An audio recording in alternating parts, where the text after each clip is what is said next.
Thank you everyone for attending tonight. So Groundwork Studios is our consultant on this project, and they're doing this one tonight and also tomorrow night. We have a local grade meeting, our session 3, my God, is very different than that. But for tonight's activities, we're going to be focused on San Ildefonso and Dinosaur Park. So we'll be looking to you for feedback on what you feel the park should be. And we've had a little bit of items in the scope of work, and one of the biggest ones, of course, is just making sure that it's ADA accessible and posting for those with mobility issues. So I'll let these ladies kick it off, and if you have any questions during their presentation, raise your hand, let them know. And with that, I'll turn it over to you ladies. Thank you. We're gonna use some microphones so that the people online can hear, because sometimes it's pretty quiet. Sure. Sorry. Hello. My name is Louise Janney, and I'm a landscape architect with Groundwork Studio. And this is Louise Sakars. Got a couple of Louises tonight. Some of them call me Belle, just to keep things sorted out.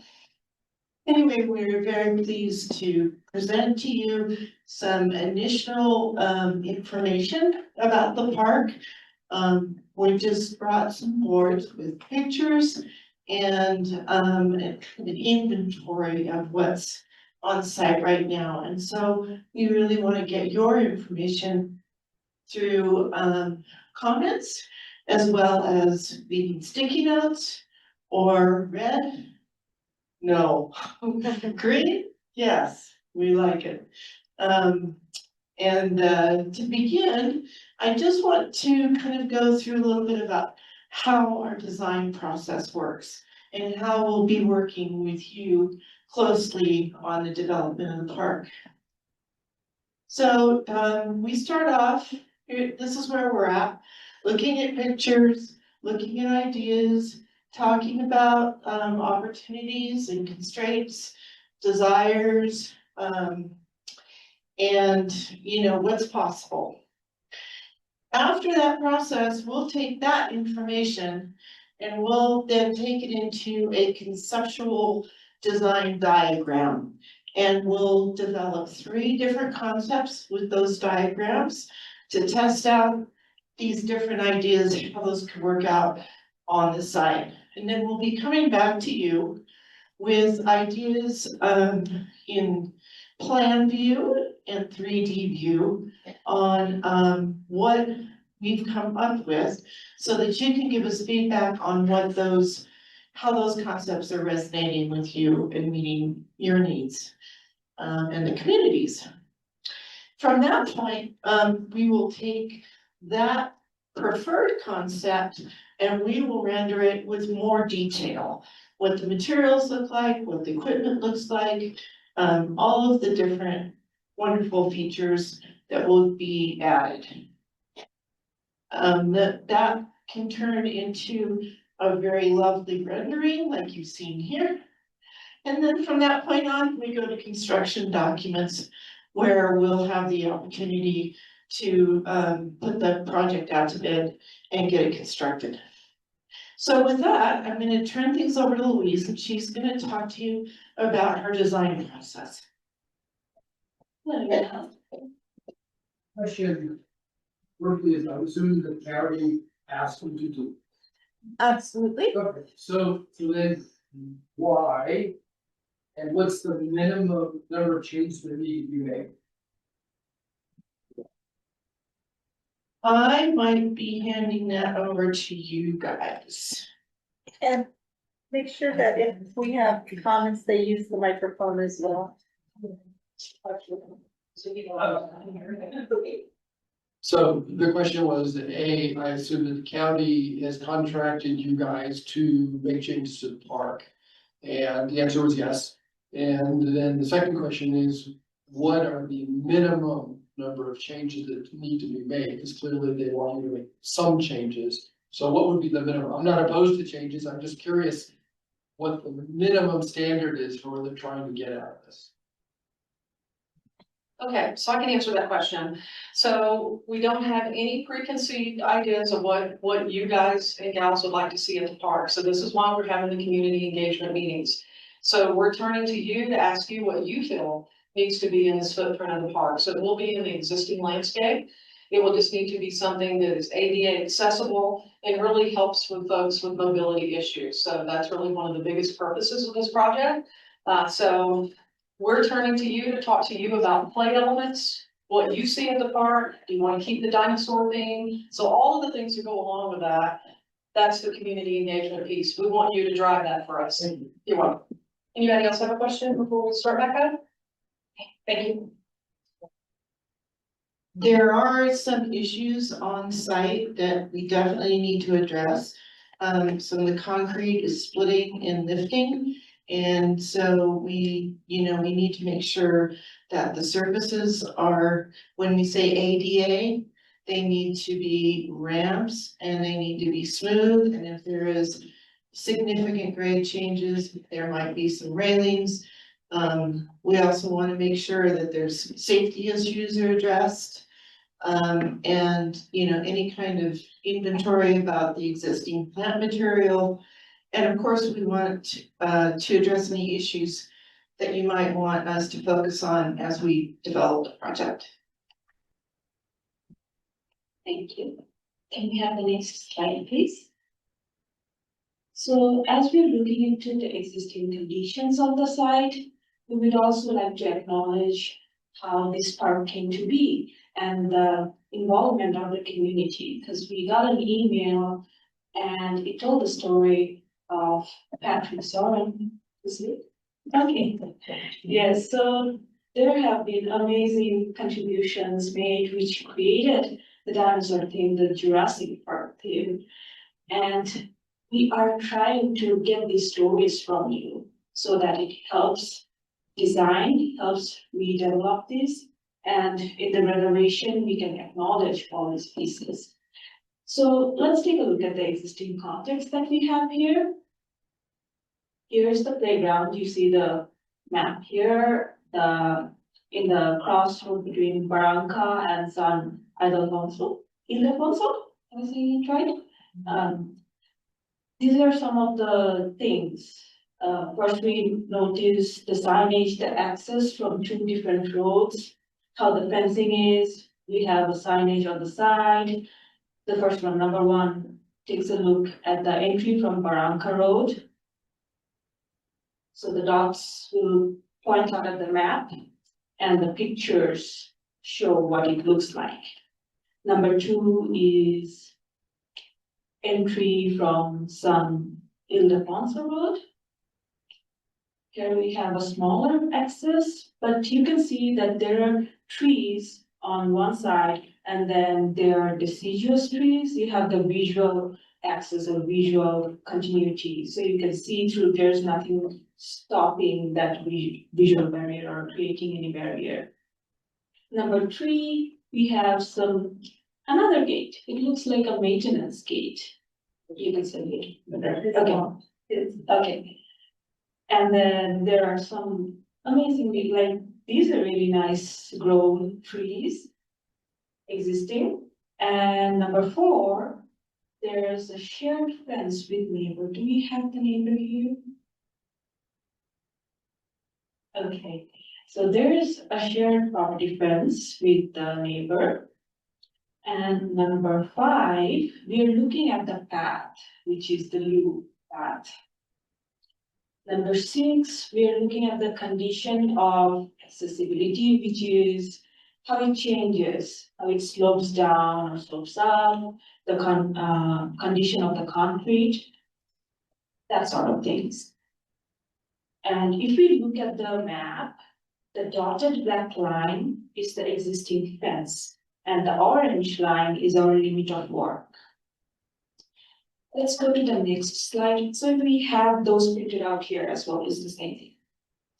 The next one is inventory. So what do we have here? We have 5 source of play equipments. There are dinosaur themed climbers, 2 of those.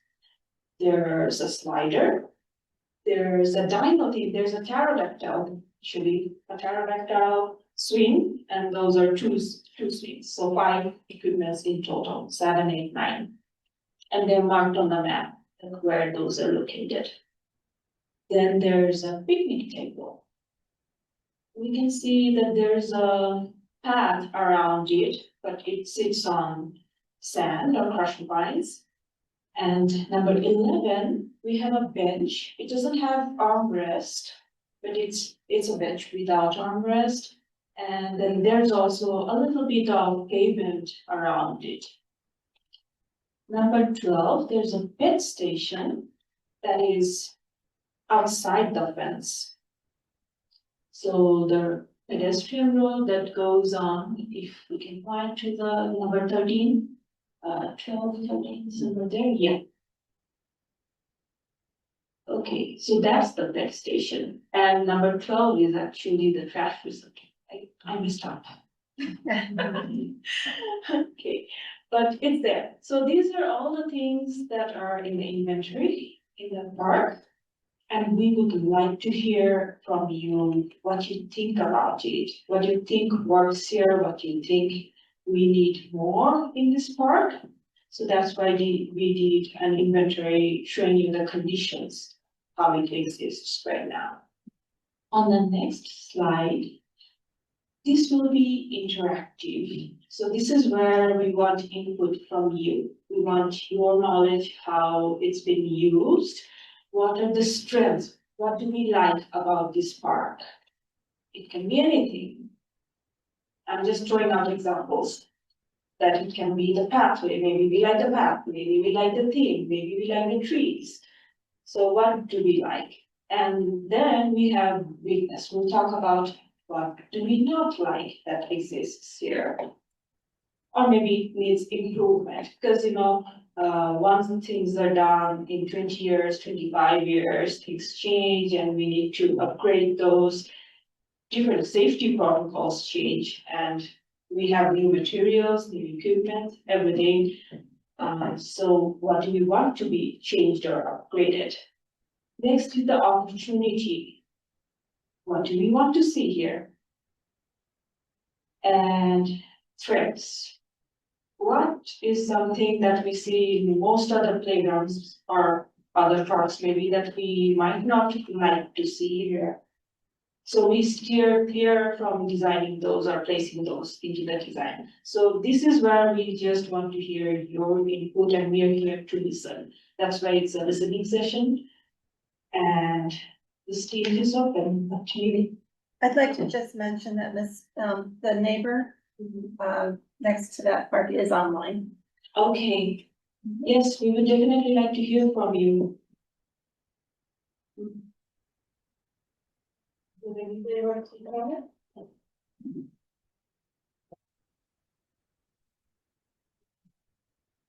So my name is Stacy Gani. I live a couple blocks from the park, and first of all, thank you for having this session. I think it's very important to the neighbors. I'm amazed. I don't see a lot of the young neighbors with young families, but I think that probably this time is a poor time for them. So I hope you get some involvement with that. To me, the biggest assets of this park, I've lived here forever, and are the trees and the grass. My concern about when you're talking about the issue about replacing the cement, I understand why it needs to be replaced and updated, but please do it under the direction of an arborist, because those cottonwoods are ancient, they're very mature, all those trees are very, very healthy. So please don't, this park is a gem, and yes, it needs some updating, yes, it needs some attention, but please disturb it as little as possible. And especially you didn't mention the trees as an asset. And the scrub oak, the stand of scrub oak is a huge asset. A lot of people see scrub oak as, something to get rid of. From a kid's imagination standpoint, that scrub oak is great. Everybody plays in it. And my concerns with the updating of the material is, I don't want to speak to the actual design or what is needed for equipment because I'm not a parent. I think that's something that the parents should really be involved in. But in terms of what the substrate is under, everything is now in sand. And what would be really awful is if it went to AstroTurf or the cement with the thick rubber pads or the recycled rubber mulch. I mean, that is not what this park is about. And the trees, I mean, people have seen them, they were decorated for the holidays. They, in the fall, the maples, whoever thought to put those maples in was brilliant. I mean, it really is just a spectacular place. And I'll stop with that.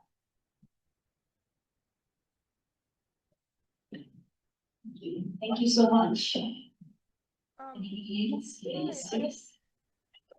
Sorry, I'm online. Can I talk for a moment or? Thank you. My name is Jack Kennison, and I also want to thank you for having this and opening it up to the community to have their input. So my input is, my kids grew up with that park, and it is an absolute gem. So the equipment, and, there seems about maybe upgrades, but the theme of the park is something I really hope is preserved. I mean, it's a landmark. There's Dinosaur Park, and to just say, well, we've got to put new equipment, and this is safer for these kids or that. You know, there've been kids playing in that for a long time, and I think safety is, I've never heard of, anything. I think it's just wonderful equipment, imagination that think of kids that, are fascinated by dinosaurs. I mean, it means a lot to the community to keep that theme. And it makes me think of places in our extended community to White Rock. There was Rocket Park. There is no more Rocket. It was too dangerous. So whatever, it's gone, and it was, something kids loved, but there wasn't any attempt to really try to keep the theme. So I really hope that the dinosaur theme, if they find, if there's any pieces of equipment that have been designated as dangerous or need to be replaced, that if there are things that are really considered a problem, that the theme is continued, that new pieces of equipment continue to have this dinosaur theme, and it's not just lost and, well, we've got to have this upgraded equipment that you can see in any other private room. So that's my input is, it's still my kids and now grandkids coming up, and we hope to get a little bit grown and can enjoy the park. That's going to be a wonderful place to share in the future. So I hope that's an important aspect of it. And the importance of the education also is really critical. That, for everybody, we need our parks, we need our trees. We need the oxygen.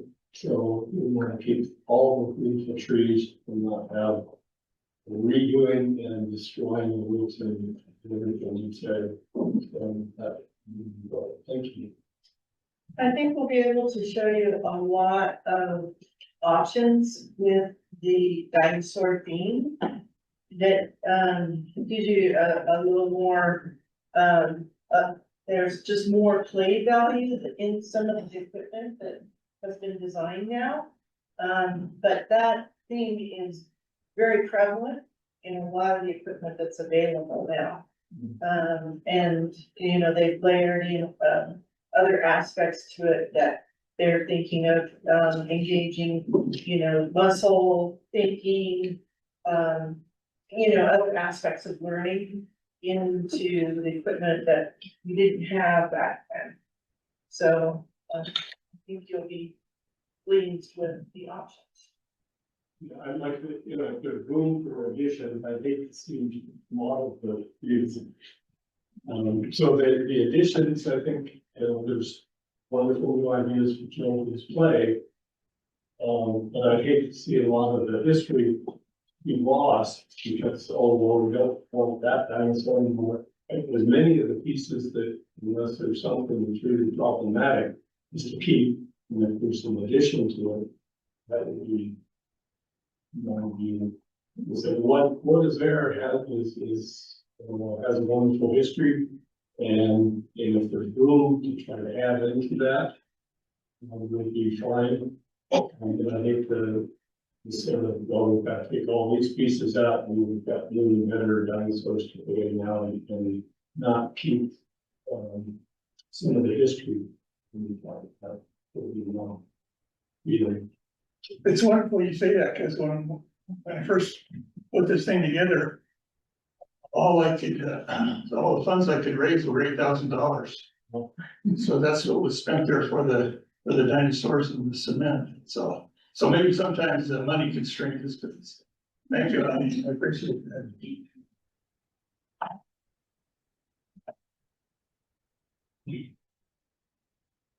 Hello, my name is Ann Perkins, and I grew up with that park, and I've relocated back, and I go to that park pretty much every day. So I'll tell you what I like, and I'll tell you what I've observed. So what I like absolutely is the trees and the grass. Top priorities, trees and the grass. So I echo what Stacy said, you have to have an arborist, can't be destroying those roots and killing those trees.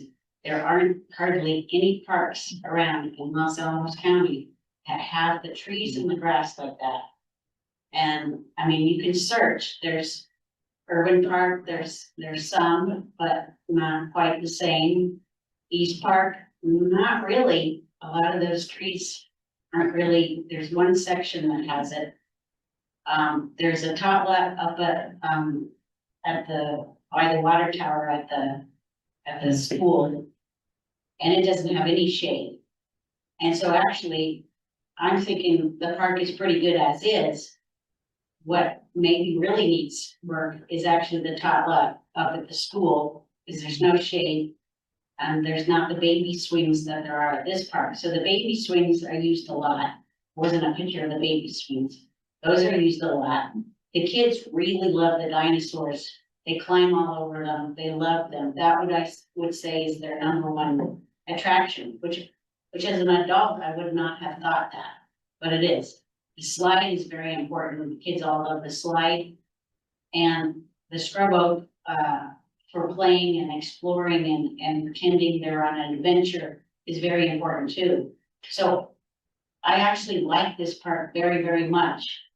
I agree the concrete is maybe coming up a little bit, but that's because it looks to me like the concrete was moved and changed like in the middle, and it was never really put in well with the concrete that was already there that actually had the dinosaur footprints in, because you can tell the new concrete that was poured doesn't have the dinosaur footprints. So, so that's something to be thinking of.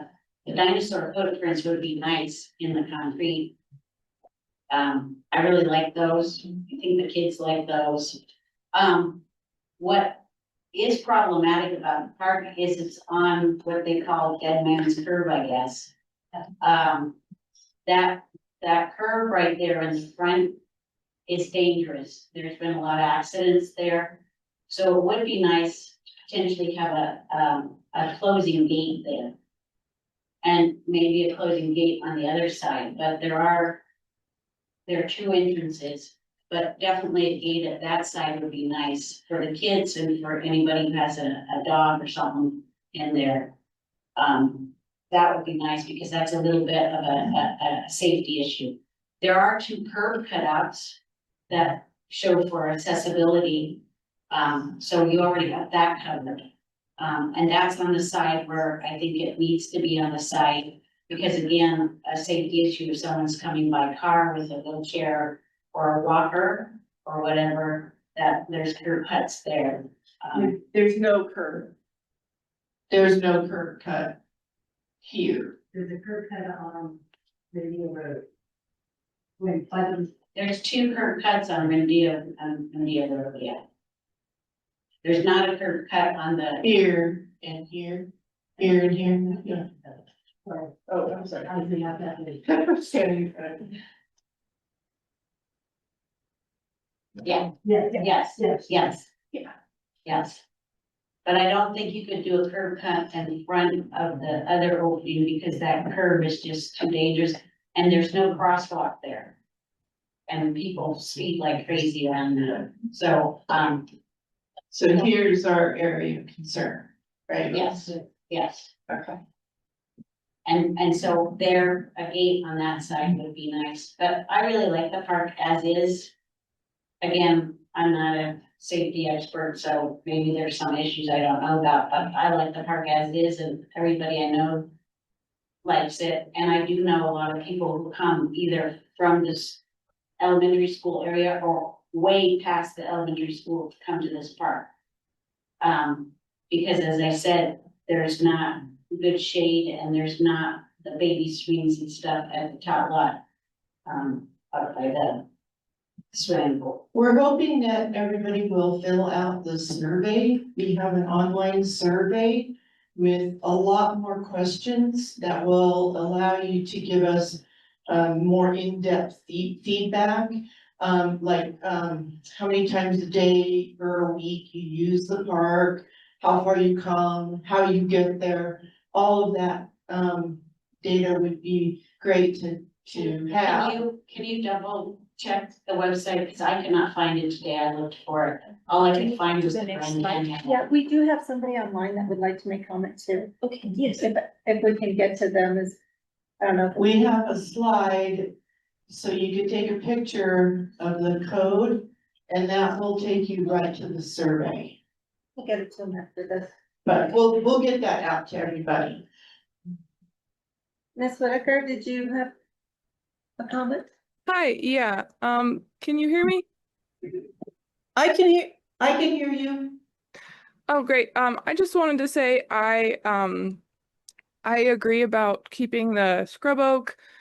And I like in your site analysis, that you've pointed out there's an unused area that you could extend, sort of nature play. So it would be really nice to see that area, improved maybe with, something else that the kids can use to explore.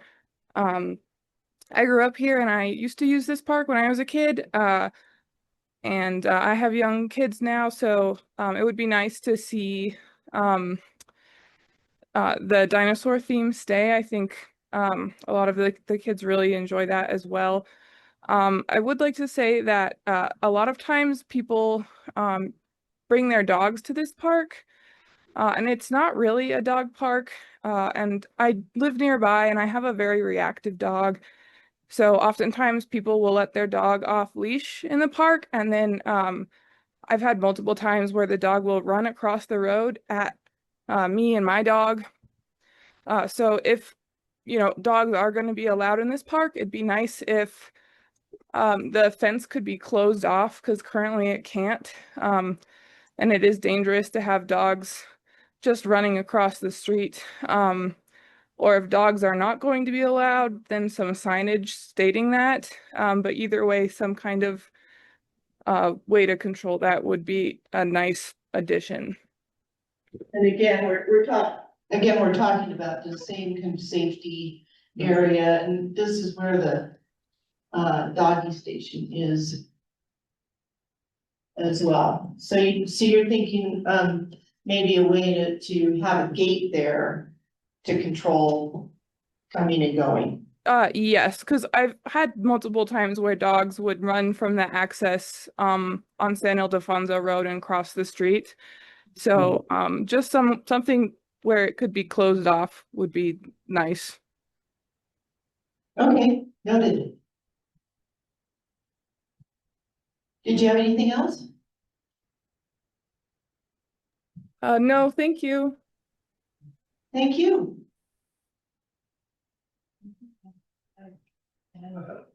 You got it, Mike.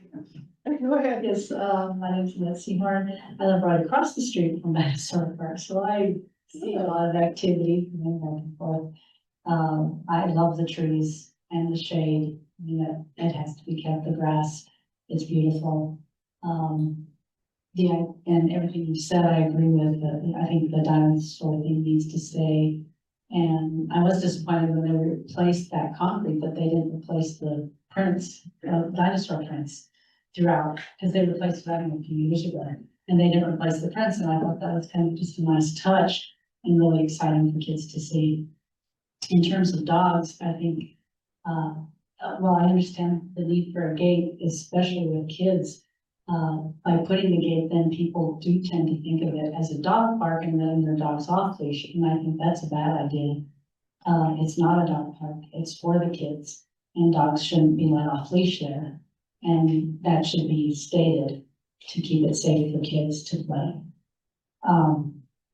I think it may be the only park that does have the baby swings, in the county, and the only thing I would say is that I think we need to keep the baby swings, but we probably need another set of swings for older children. Is there, we don't. I didn't see the second set. This one Okay. has the baby swings in it, and this one has no, for We the ride older. across the street, I haven't been very often, but I'm hoping to go more often having grandchildren, so that's my big concern.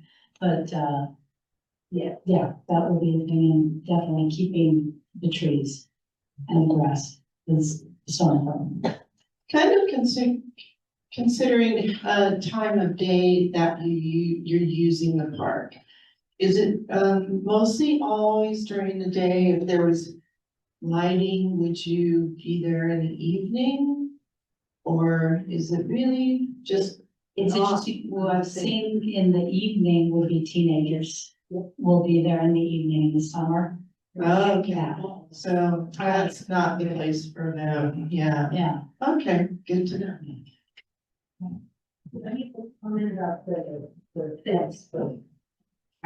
So everybody's bringing up the gates. One of the issues, just to keep in mind for the gates, is that the deer go in the park. If they're solid gated, they can't get in and out without jumping. Inevitably, the young ones jump and somebody breaks a leg. So it is something to keep in mind, with the fencing.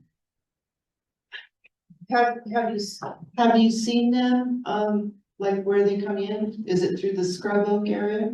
They come in through the entrances. And they put them up. Yes. From here? From here? No, they come in through the opening. Some jump, some. Right across the street, Yeah. just like everybody else. Just like everything. Yes. Don't walk it. They can't reach. Extended family. Okay, and we like the deer.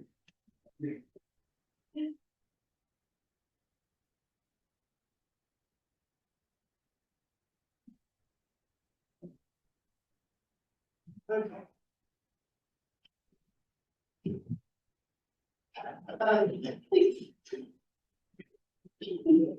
So in terms of additional equipment, I've never seen the park so crowded that people can't play. What we do need is more tables. That's the one thing that, there's only one table there, so that means that one group can use it, or if two want to share. But sometimes there's several groups in large groups. So a second or even a third table would be really nice in terms of usability and functionality of the park for multiple groups. Everybody's talked about the dinosaur tracks, which are absolutely cool. And I think you have a real opportunity here. I mean, I have no idea how expensive it is, or how much concrete you're going to do, but you have a tremendous opportunity here to put multiple kinds of tracks. Because you look at the little kids, they would love to walk around and go, oh, hey, no, that changes. That's a big dinosaur. That's a little dinosaur. So if you can put in the tracks, and if you can put in multiple types of tracks, it would be huge for kids, kind of an exploration type of thing. And of course, the trees and the grass, I should say. So if we added in other opportunities within the park for the kids to learn about dinosaurs and, Absolutely. I mean, you could even have little placards. Right. Informational about dinosaurs and what kind of tracks they're looking at, or what play equipment represents. Yeah, like what eras they're from, Exactly. yeah, enhance that theme. Did you like to say more of the? Or, Well, thank you. This was an effort that was started in 1997. We wanted to redo all of the tot lots, we call them, in Los Alamos. I call them the community jewels. I don't think there's any other communities around that have this kind of asset. So this was our first park that we started at. So all that cement you see in there was put in there in 1997. So it's served a useful purpose, I think. There was some other equipment in there, but I think they've gotten legs and walked off. I was gonna have a dinosaur put in the scrub oak in the back there. But the guy, I don't know if you come off of the, when you go off to the freeway, down in Santa Fe, there used to be a nice farm down there. They had a big dinosaur, his head came out of the barn and whatnot. He was gonna build it for me, but he wanted more money than what the park was costing, so I didn't get to do that, but it served its purpose, and I think this is, to me, this is very refreshing that the county is going to take care of these parks. They haven't taken care of them in the past, so this is very nice that they're being freshened up. So this is a wonderful little park, though. My children spend a lot of time there, so.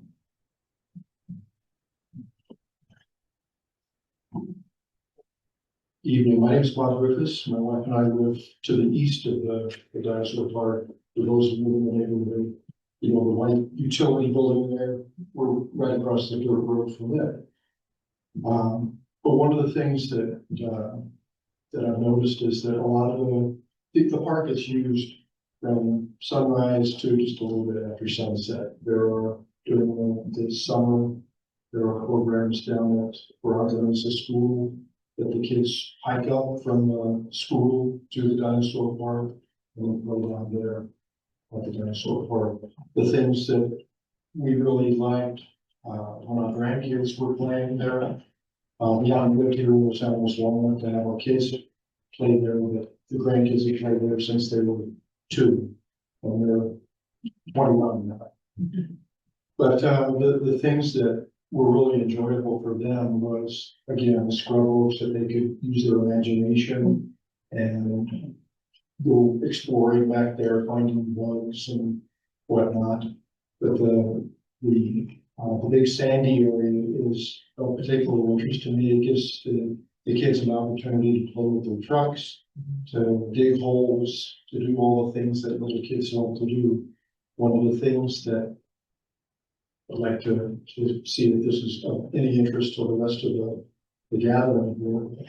There seems to be a shortage of things for the real littles to play on. There are baby swings, and there's the slide.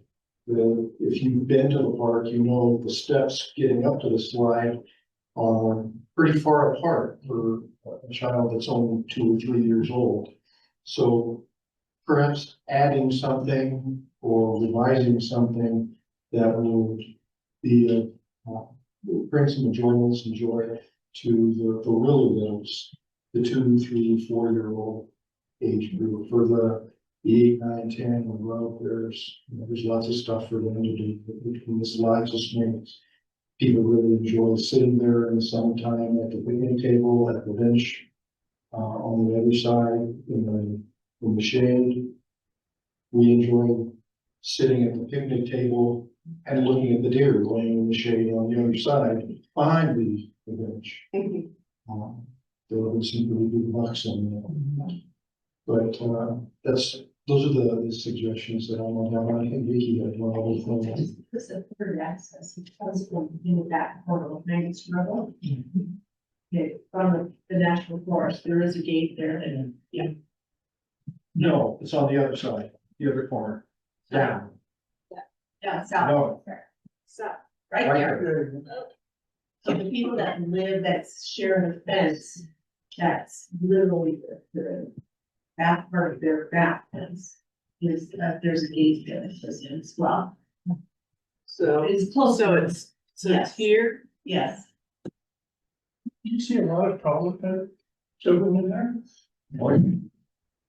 Our grandkids were in until they were 12, 13, 14 years old. There we are.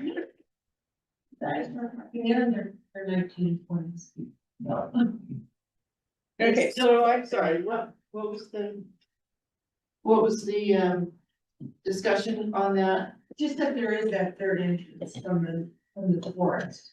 Okay, And people do hike through the forest and go in that route. okay, so we want to retain that. Yeah. Yeah. We think That's the neighbors, yeah. And do you know anything about how this neighbor? I don't, that's what I Feels- said, that's what I said. I'm here. I'm listening in, so I can comment when everybody's done. You can comment now. We want to hear from you. Great. Okay, so I'm very excited. I live next to Dinosaur Park. I share the fence, and it makes me so excited to hear how everybody cares about this awesome little park. We've been here for about 6 years now, and at first I was worried about living next to a park, but honestly, it's been a great experience. I've met wonderful neighbors. I've learned a lot of the pros and cons of this little park. But yes, there is a little back gate that goes into the woods. I think it's my utility area. I think it's my property, but technically not. I'm not sure. But some of the things that everybody's been commenting on is trees and grass, which should be top priority. I know there are some trees like on my side sharing the fence, they're struggling. And I know you guys have probably cut down, I think I've seen 2 that have been cut down kind of near the bench area. So I don't know if those trees are struggling. So whoever mentioned getting the arborist out, 100%, we need to save those trees. The back area, the bushel of trees, you know, the bunch next to the back of the forest, that's a gold mine back there where kids can build, they can play, everything. Just keep all the trees and the bushes. My suggestion, as a neighbor said before, this road is ridiculously dangerous. I don't let my kids walk out front. We use the back gate, as you know, some people do, or the side gate. I understand not wanting to add gates because we don't want people to leave their dogs or their kids. My suggestion is to add just one gate near the busy road. So that way, at least, you know, the toddlers who are playing, they can't get out if the parent, you know, is distracted. I understand about the deer as well. I have seen most of the deer jump it. The babies, they kind of struggle. So that back gate by the forest, I have opened it for them to let them out. They are gracious, a little scared, but gracious. Other things, the slide is okay. It's in good condition. I do think stick with the middle because the extra area that you guys have kind of blotted out for extra area, that is also grass. That is a good place to play soccer. People have picnics there. It's a really just a very nice place that people can, you know, sit and relax. I agree about adding more tables and some shade. I do think maybe a structure just in the middle and definitely keeping the swings. I've seen teenagers, I've seen older kids, they use the swings near the back, and you know, babies use those baby swings all the time. So I would highly suggest keeping those. The concrete does need work. I think the tracks, the dinosaur tracks are very cute and we should keep them. The most thing I've seen with the concrete is that kids ride their bikes or their plasma cars down them. It's a bumpy ride, but they have a blast doing it. The sand, I'm kind of, you know, I'm back and forth. Whatever is more important with the trees, just because I joked to call it ant park because we have a crazy amount of ants during the summer and they're just little black ants, so it's not too bad. But whatever saves the trees, keep the grass, you know, keep the sand, it's all good. But yeah, no, my suggestion is definitely trees, grass, maybe one gate for the busy street, add more seating. You know, if we could add more trees, that would be great. I feel like a lot of the trees along the fence on my side and your side are kind of fighting for the same resources. You know, mine are struggling as well. And if we could add more, that'd be great. If not, I understand. I don't know if I would add lights because like you said, I've had teenagers, I don't know, in the summer, especially midnight, 1 a.m., they're yelling out cuss words. I get it. It's a small town. Everybody's got to have fun. It's better that they're not doing drugs. I don't mind that. But yeah, I would definitely probably not add lights just to kind of avoid the late night activity. But no, I've had a great time living next to this park. I don't mind that back gate. People walk through it. I've met a lot of people back there. It's been a really fun opportunity. But upgrading the equipment would probably be great. And I am curious, as we've been upgrading all these parks, and I feel like, you know, especially Rocket Park and all these other parks, they've had pretty decent equipment. Where is it going? Are we recycling it? Are we dumping it? Like, I look at those things where there's more we can do with it instead of just taking it to the dump. Does that make sense? Yes, it does. So hello, this is Wendy, Willis, Alamos County. So the play structures that are being pulled out of the 37th Street and also Pinion Park, those are being recycled by the contractor. Unfortunately, due to New Mexico laws, we aren't allowed to donate that equipment because of liability issues. So we do have to dispose of it through the contractor resource. Got it. Thank you. You're welcome.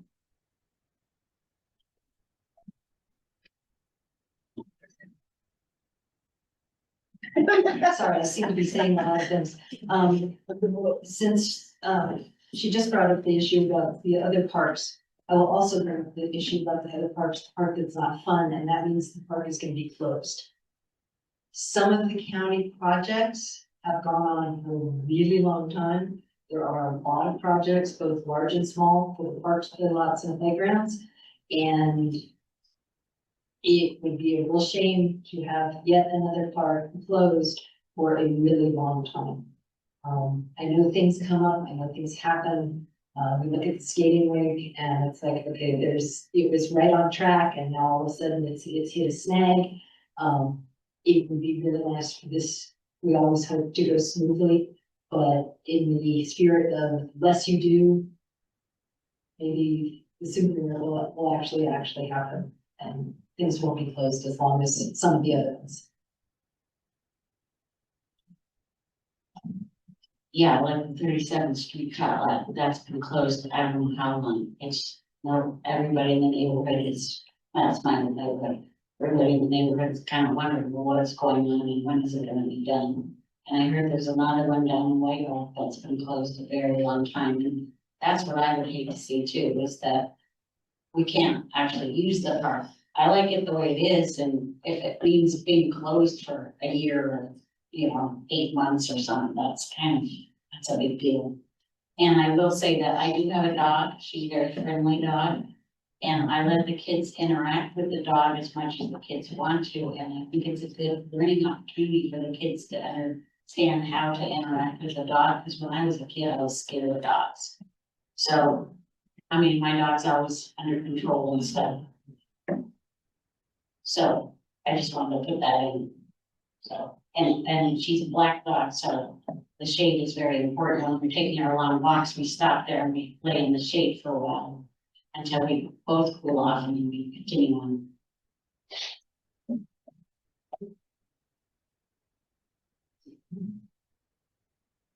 Okay, I'll just make sure there are going to be no more comments before I respond to the park construction. So yes, you are correct. The more things you disturb and replace, the longer it takes. I believe Pinion and also 37th both kicked off, and I believe the contractor went in starting in September and started doing some basic work and then basically construction, demoed everything. And for the most part, they'll be done substantial completion by April 30 and 100% completion by May. So they are on target. So you're going to average anywhere from probably eight months to 12 months on the renovation of a playground. And part of that is too, we don't want to speed through it. We want to make sure it's done correctly. And all of the pieces that come together are installed correctly. And so far today, we've not had really any issues with delays on equipment. The playground elements have been received and are starting to put some of those in. So in the broad scheme of things, when you're looking at contractors and things that go on, we do have delays in much bigger projects. But we've had no delays on these two projects, nor did we have delays on North Mesa pickleball and tennis courts, and also East Park basketball court. Those two are on time as well in demolition and rebuild. What about putting a schedule occasionally into the daily post or the reporter? And let the community know what the stages are and when they've been completed and what. I think the community would appreciate feedback, you know. Yes, we can definitely put a project schedule online for people to look at. Yeah, no issue at all.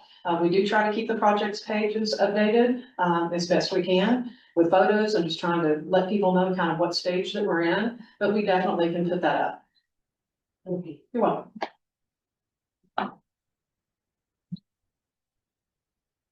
Given the design process that Louise was discussing earlier, at what stage in that would a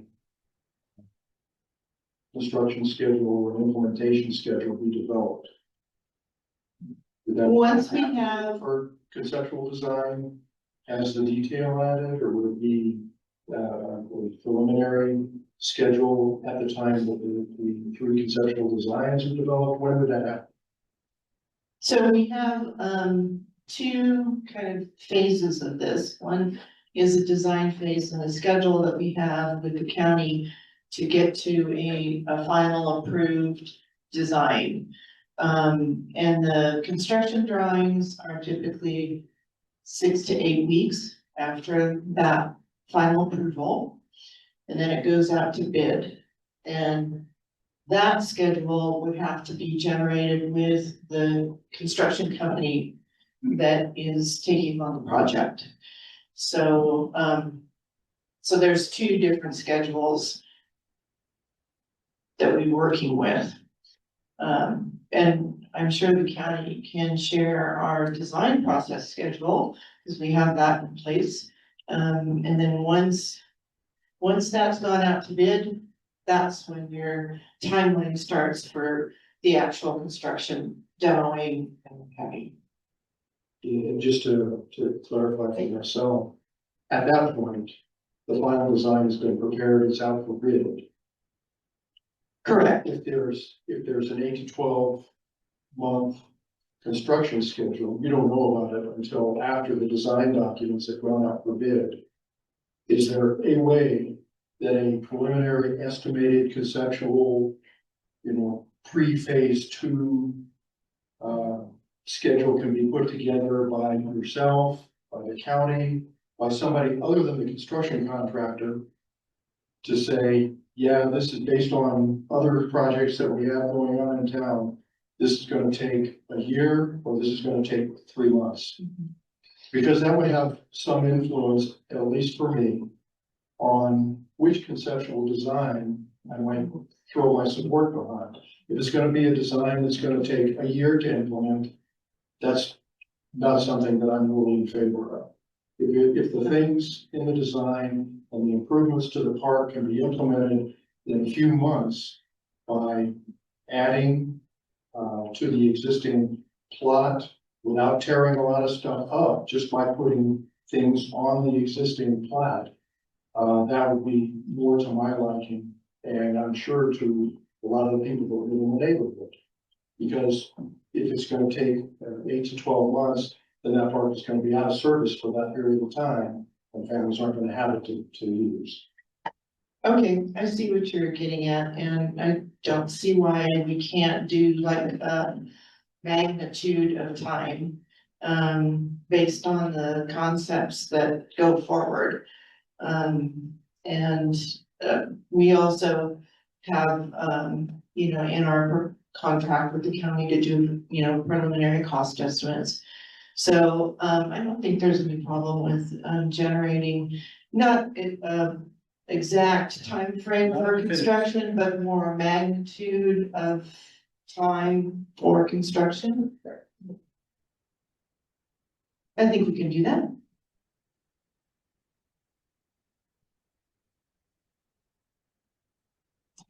One thing I just wanted to kind of make people aware of is that the standards for parks, surfaces, equipment, all the accoutrement they've evolved quite a bit since this park was initially put together. And the county has some responsibility to comply with those codes and standards. So part of our evaluation will be of, the safety and, viability of the existing equipment. As I'm hearing you, a lot of you say, you'd like to keep that, a lot of that equipment. We can compare that to what options are available now and what the park standards are and how they compare. So if there is a recommendation for a removal or replacement of something, we'll have a very good reason for it. That it just might not meet code anymore. And, we don't want to introduce, any kind of problem, like the sand servicing is no longer an approved service.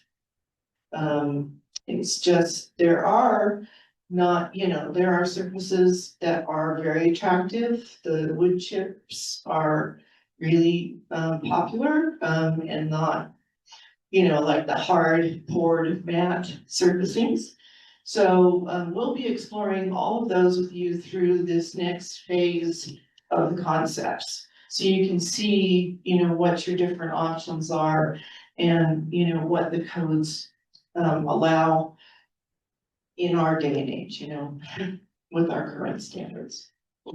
Yes. So one of the things you talk about, excuse me, wood chips, you have to remember that here we get extremely heavy rains with extremely heavy water flowing off the surfaces. Your wood chips are gonna end up down in the canyon every year. So, if you're thinking of something lightweight like that, you're gonna have to replace it, on a pretty regular basis. So keep in mind that we have heavy water flows when we have heavy rains. Yeah, drainage will be a big, important aspect of the park to make it sustainable. Along those lines, are you gonna update the watering system and the sprinklers and all the irrigation, or is that not gonna happen here? No, that's part of the project, yeah.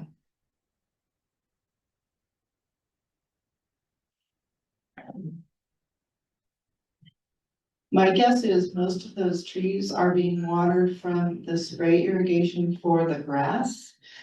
And, now we know that the best way to do irrigating trees is with a deep root soak systems.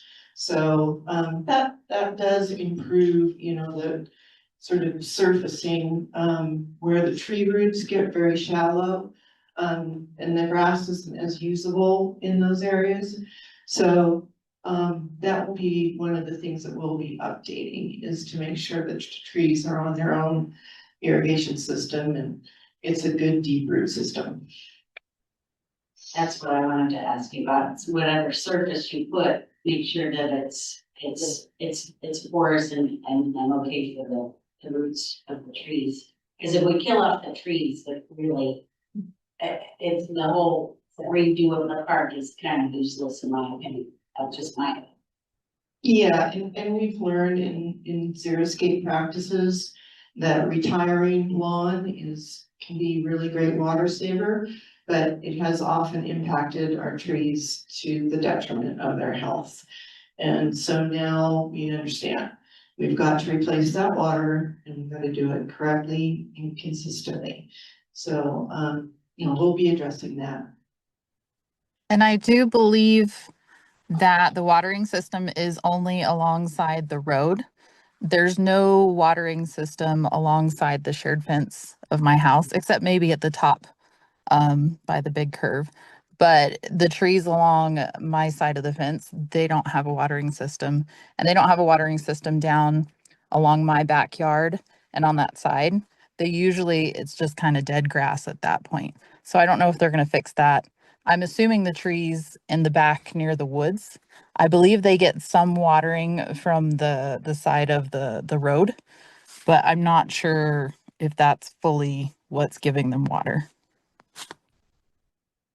Yeah, and the scrub oak, they're pretty hardy beasts, so, they don't need a lot of extra supplemental water, but, we'll be doing a complete inventory of all the grass areas and working out with you if there's a subtraction of any areas. And yeah, a complete irrigation system for all the grass, trees, shrubs. Everybody's gonna be included in that irrigation system. Yeah, we want it to be sustainable and healthy. Please. I would just like to say something on the services. I went through all of this for our community, and sand turned out to be the very best because of what's been brought up here. If you put down this chewed up rubber and the gypsy, you have to be concerned with animal feces and other things like that. And with sand, you don't have that problem. There's a lot of other issues with some of these others. They're nice for landing, but they aren't sustainable. I don't think in the long run they're safe as sand.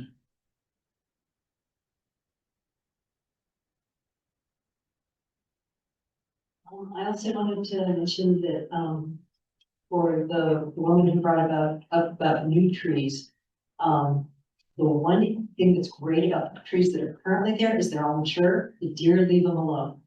If the county hasn't learned yet, planting new trees without protection for the deer, look at the golf course, look at Canyon Road by the tennis courts, the trees are gonna die because the deer will take them out. Or nobody. You know. Proper protection is best. If it happens.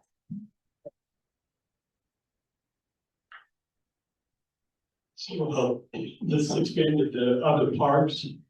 And this is not another park, but it is something that I've come in last spring to the county.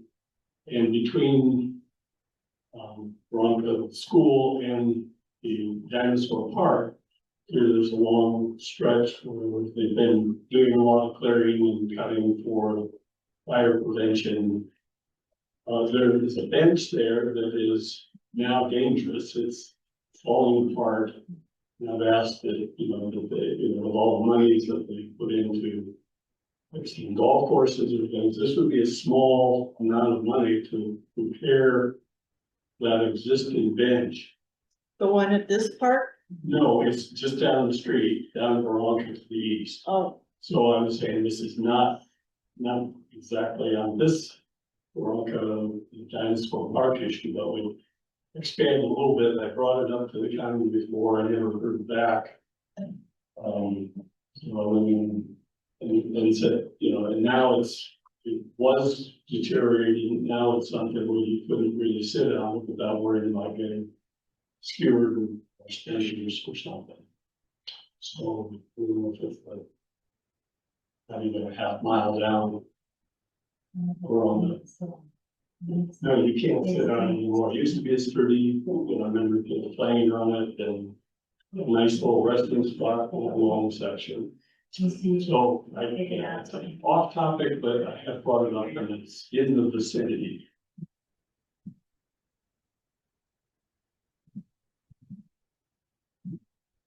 I just wanted to get some clarification of something you said a moment ago, that the standards for parks today are not the same as the standards for parks that may have been in place or weren't in place back in the day, at the time that the Dinosaur Park was originally constructed and installed.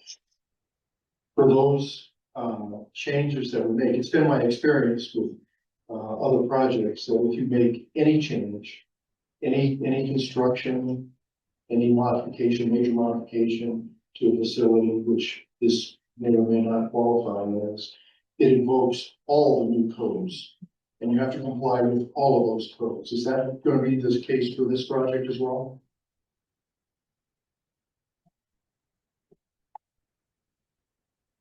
I think we're going to have to evaluate it. When you say all of the codes, are you talking about just the site, the park, or I mean, what extents, I mean, I'm talking about any code requirement that might apply to the Dinosaur Park and the changes that are being proposed for it. And with those, what I'll call ancillary changes to the park, those changes not defined and described by the folks here and the folks that are online, would those changes be included in the scope of any construction project? And would they be adequately described in the conceptual design so that the folks in the public can review those conceptual designs and say, no, that's not what I want? Yeah. Can we apply for a variance for those? Yeah, absolutely. That's part of the design process for the next step. Is that we're going to take your comments and what we get from the survey and our own experience at the site and as landscape architects, and put together concepts that are responding to what you're saying. And they're going to present to you what are any kind of standards. And mostly it's, national park standards, that they're the ones that are developing kind of the safety, and most of it's safety issues related to park equipment. The other standards that we have to address are the ADA, and those we must address. An engineering firm has been out to the park, they've written a report, and we've got that in our hands. So we know all of the areas that they have said, this is not ADA code. So those are things that we are going to have to address. And we will have that explained very concisely. And then how each of those concepts responds to those requirements. And give you a range of options, whether it be keeping the equipment, keeping some of the equipment, adding new equipment, and all of the different features. Benches, tables, everything. It will all be there as a smorgasbord of options for us to put together. And then we'll move forward with what seems to be the most practical and compliant. Okay. And the basis for my question is, I've read the ADA audit and transition plan. I've read the comprehensive implementation plan, what this document is called. The ADA audit and transition plan, those changes are absolutely required by the Americans with Disabilities Act. Any other changes that we make to the park that would involve other code requirements are strictly optional or at our discretion, whether we do anything with the park or not. If we touch the park and change out a piece of equipment, does that involve, my question, this is just rhetorical for now, so that you can address it in your conceptual designs. But if we change a piece of equipment, what other code requirements, what's the trickle down effect there? Okay. What do the national park requirements say you now have to do because you're changing that piece of equipment? And if we did not change that piece of equipment, would those requirements still be invoked? Or because we didn't change the park structure, would we be outside the scope of having to make those other changes as well? Okay, we will definitely put that on the platter for something we evaluate carefully. And we know the consequences of making any changes. And usually what triggers some kind of an obsolescence on a piece of equipment is as a safety issue. More than anything else. So we just want to make sure that, if we have a slide with stairs, that the spacing of those stairs are appropriate for the age group that we're, expecting to use the equipment. So that will be the one thing that, that we'll bring to you and say, this is what this is what we have to do. This is what we can do. This is what we don't have to do. Okay.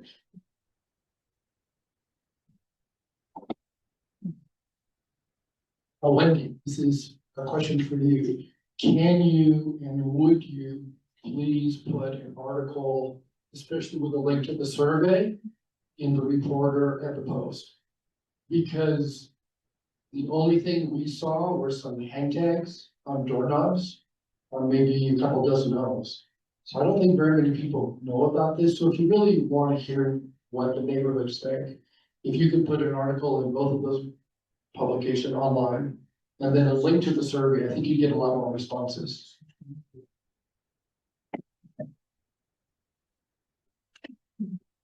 Quick question, when you're talking about the bench, does the county still do the, memorial benches?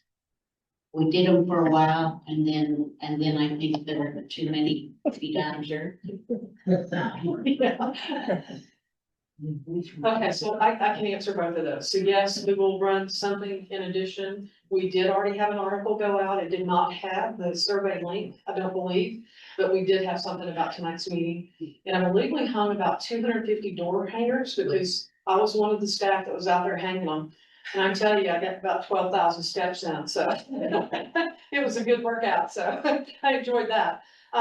As far as the memorial benches, we discontinued that program a little over 2 years ago. We are working on a memorial wall, so as soon as that gets up and ready for sales, we'll put out an article on that as well. We're just trying to decide what location that would be the Los Alamos. With the cemetery master plan that was just approved last year by council, we do have a memorial wall on that, but that's not until phase 2. So we'd be looking like 2.5 years out. So we are gonna create something that will supplement that until we get that one going in the cemetery as well. I was just willing to pitch in for a new bench. Just a bench, okay. Well, yeah, we can definitely do benches out there. That's no issue at all. I'm sorry. No, I mean to replace the bench. Yes, yes, and that's something we'll be looking at through the process as well. So I would expect new type benches to be put out. So definitely earmark what type you're interested in because it's the new 2 playgrounds that we're renovating right now. We got a lot of different feedback on people wanting on with either armrest or no armrest, a back to it, or just plain benches with no back, no armrest. So it's really kind of all over the place. So let us know as we go through the process what your preference is. And were you talking about memorial benches? Are we talking about Tuesday? Yes, I was thinking memorial bench for his bench. Okay, gotcha. So I'm gonna go look tomorrow at what, I had him show me where that's at, so we can go look. I promise this will be my last comment. This is to just give a little history to the tot lot. The tot lot existed a long time before the Dinosaur Park. When the first phase for Bronca was opened, that intersection between Bronca Road and San Ildefonso was a 4-way stop. Picture that. They opened the second, there wasn't a tot lot. They opened the second phase. They took one lot that was on the top of the San Jose National Forest and turned that into the tot lot. It was wonderful. We all used it. And then it became the Dinosaur Park, as we know. That's my short version. Thank you. But it's been here a long time. Yes. And if I could just clarify, I'm sorry, I'm going against the old rule. Just clarify when you guys, maybe for you guys, when you mentioned Rendia Road, you're talking San Ildefonso. Correct? Yes. Okay, I know that, I just want to make sure that they're, when you said Rendia, Yeah. it's, they mean San Ildefonso because it runs down into Rendia.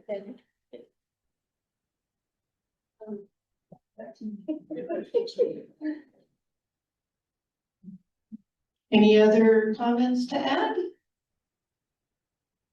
Well, we'll be sure to try and distribute the survey broadly, and we look forward to getting your feedback. I think it's going to be up for a couple of weeks. And we can make the results of that available to the county. So you guys can also see, what the broader feedback is. to the survey and as we move forward. We'll also have a summary of this meeting and comments. So that will be part of our documenting our process. And we're happy to leave these boards if you'd like. And feel free to leave comments on them. We have some sticky notes and some dots and anything you'd like to add. Louise has been kind of capturing some of the comments as we're going along, but happy to see any additional information you have, and we brought some cookies. Almost immediately. One last thing, before you leave tonight, if you did not sign in, there is a little bitty piece of paper for you to sign in. If you leave your email addresses, I'll make sure to email that link tomorrow. Tomorrow night is the first engagement meeting on Grand Canyon Top Life, which will be in White Rock at Fire Station 3. But we will make sure in the LA Daily Post to get